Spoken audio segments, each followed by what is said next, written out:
Welcome folks, Jason Hoppy here to show you how to take an image and apply a stone surface to it to make it look like your image is actually stone.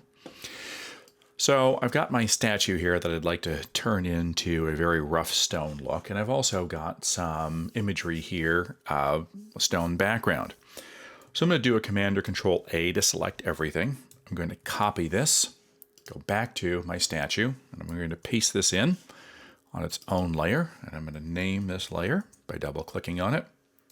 Command or Control T to call up the bounding box to transform, and then Shift and pull that to get that texture on the surface.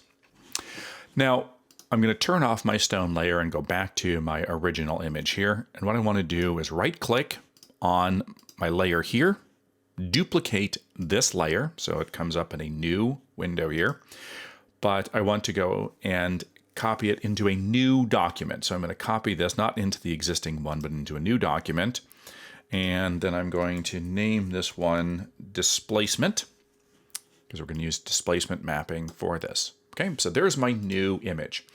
Now, one of the things I want to do is I want to make sure this is completely desaturated so that I've just got the tonal range here, what the displacement map is going to use. So I'm going to go under the image, I'm going to go into adjustments, and I'm going to choose Desaturate, which is Shift Command or Shift Control U. Desaturate this image to take out any color whatsoever. And then I'm going to go in and I'm going to save this under Displacement right here and save it as a Photoshop document.psd. Okay, you don't need to keep this open because we're going to go back to the displacement here by loading it in. Now, what I want to do is I want to get a selection around this statue. Now, I've cleaned this up a bit so we have a white background, and one of the easiest ways to do this is I'm going to take my Magic Wand tool, set this to a small average and a low tolerance, and I'm going to click on the background here, and then invert that selection, which is going to be select inverse, and I put a selection around my entire image, so that's my selection. With that selection active, I'm going to turn on my stone layer, and I'm going to select it, and with that selection active, I'm going to apply a mask to that so that the mask matches the shape of my statue. Now on this stone layer, I want to then apply the displacement map, or the displacement that we just saved of this statue image. So with that stone layer selected, I'm going to go into the Filter menu, Distort, Displace, and it asks me how much do I want to displace. The higher the number, the more it's going to warp to the surface. So 5 is usually pretty good. I want to stretch to fit because my image was big enough to cover my statue, and I want to repeat the edge pixels, so if it comes to the edge, it's going to simply repeat those edges. Click OK. Now it's going to ask me what image do I want to use to map to it. So I'm going to go right back to my displacement.psd that I had just saved previously.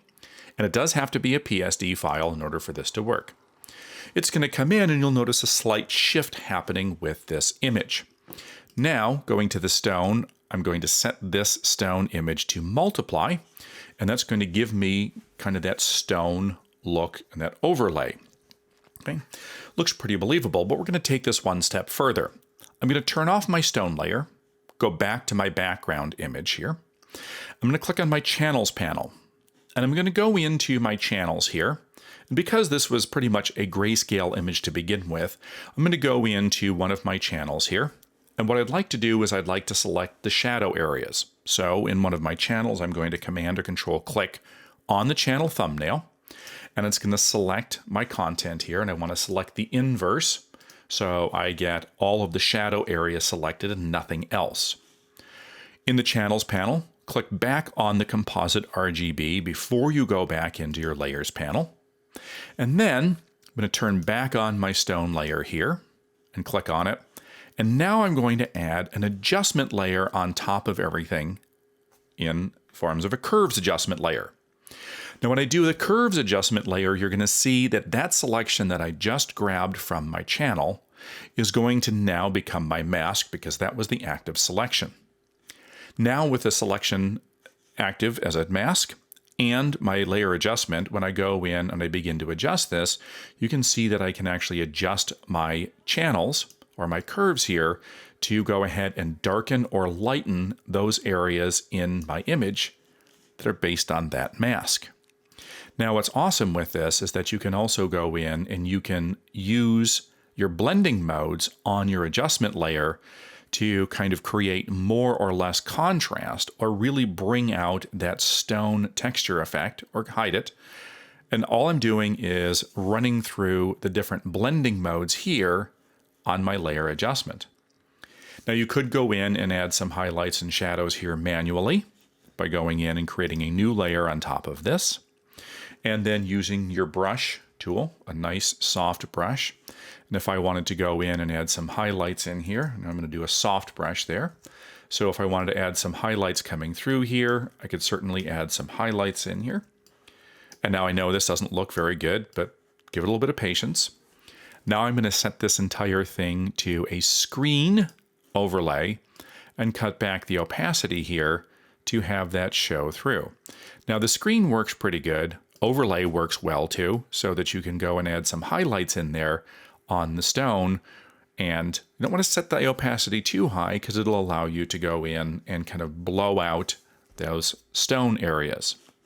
If I wanted to do a shadow, I could create a new layer and use my soft brush as well. And on a new layer here, I could then go in and I could paint in any type of shadows that I want and set my shadow blending mode to multiply, and then cut the opacity down with this so that those shadows can go in there.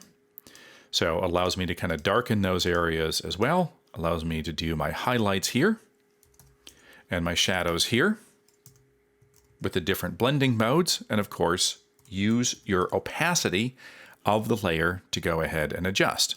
Let's spell shadows correctly, shall we? I can spell, I just can't type. So this is how you can take any image that you start off with like this and turn it into the look of stone. Take anything that you want to and map the stone to it.